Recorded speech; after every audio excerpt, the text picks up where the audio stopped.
I-define mo na lang sa akin what is unemployment para sa'yo. Ano yung unemployment?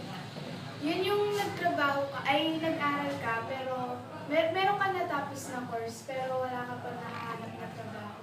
Hmm. Para sa'yo, bakit kaya nagkakaroon ng unemployment sa Pilipinas? Siguro dahil marami na rin yung mga nagtatrabaho, marami na yung nakatapos, tapos konti lang yung mga demand ng mga napili nilang course.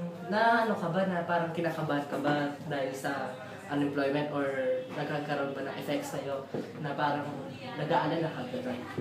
Oo, syempre, kasi marami din naman akong kilala na tapos na, pero wala pa rin silang nahanap na trabaho. Ano bang gusto mo pag sa college mo? Ano gusto mong kunin or anong gusto mo pagkatapos mo?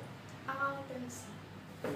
Ito ba yung course na dinekta sa'yo ng magulang mo o kagustuhan mo talaga itong accountancy? Oo, nagbigay sila ng idea na kung gusto ko ng accountancy. Tapos pumayag na rin ako kasi doon din daw ako magaling. Meron ka bang expectation ng magulang sa'yo na parang nahihirapan ka, gano'n, limit, gano'n? Meron ba? Siyempre, meron na-pressure. Ano yung mga yun? Yung, Ano yung specific na expectation na yun na napipressure ka? na mapasa ko. Mataas yung makuha ko. Okay. Siyempre, mahirap din yung course na yun. Okay, so as a student or bilang isang incoming freshman sa college, ano yung may advice mo sa mga unemployed or paano mo, sa tingin mo, paano magiging